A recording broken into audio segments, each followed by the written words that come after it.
Di sini saya sedikit menceritakan tentang pengalaman saya ketika saya bekerja di perusahaan riba, ya, yang mana begitu banyak reward yang saya terima pada saat itu yang memang pada akhirnya membuat saya lalai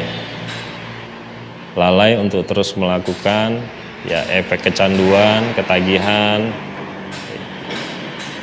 yang pada akhirnya saya merasa tinggi hati, prestasi naik,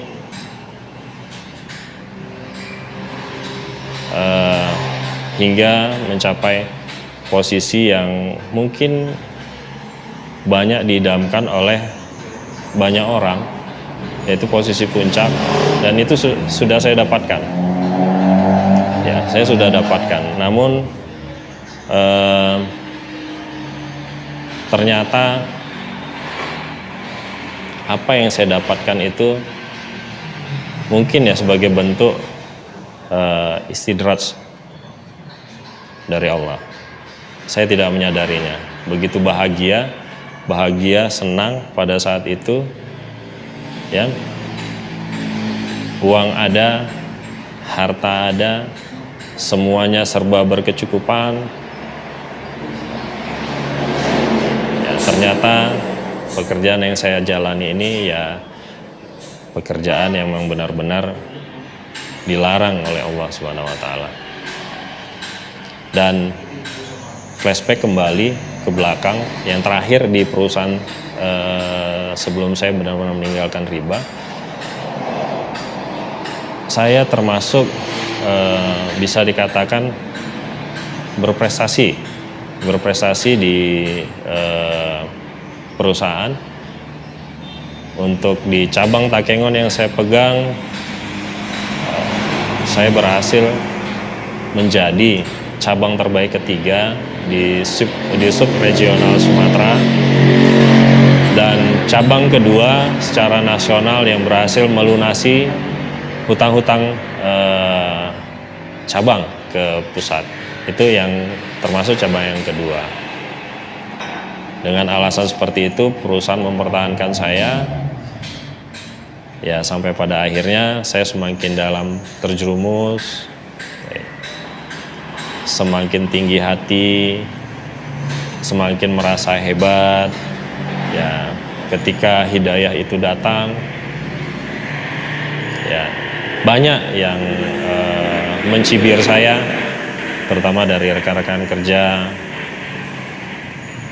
yang menyatakan, ya, masih kerja di riba tapi ngajak-ngajak orang keluar dari riba.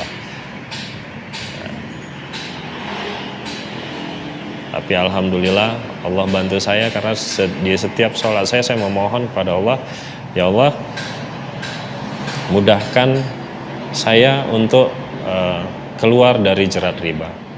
Dan Allah kabulkan, walaupun prosesnya cukup lama dan banyak cibiran-cibiran dari rekan-rekan, dari sahabat, saudara, kawan, yang membuat saya bersyukur. Istri saya, kakak-kakak saya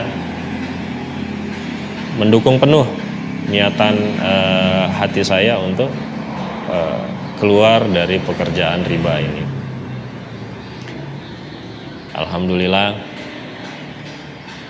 setelah terlepas dari pekerjaan, masih ada satu yang masih mengganjal, ya. Masih ada cibiran lagi dari orang-orang. Beliau ajak orang untuk lepas dari riba, tapi kendaraannya juga masih hutang. Jadi seperti itu. Padahal ya Allah mungkin belum kabulkan. Namun 2 bulan berselang setelah saya tidak lagi bekerja, Allah kembali memberi saya hadiah, yaitu kendaraan yang memang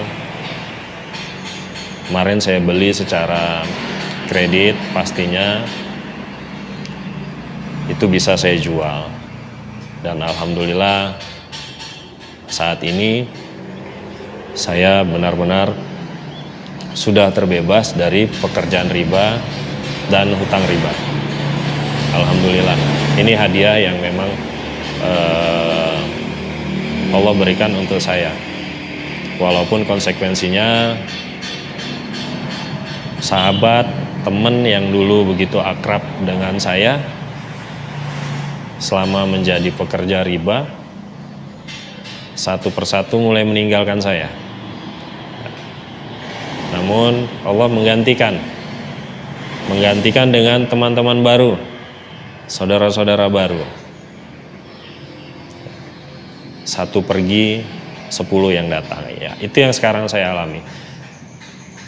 Hidup jauh lebih tenang, enak makan, enak tidur, gak banyak pikiran. Dan saat ini saya fokus untuk menguatkan hati supaya saya bisa istiqomah berada di jalan yang diridhoi oleh Allah. Jadi demikian salah satu pengalaman saya ya selama bekerja di perusahaan riba dan hutang riba. Jadi lebih banyak mudaratnya daripada manfaatnya.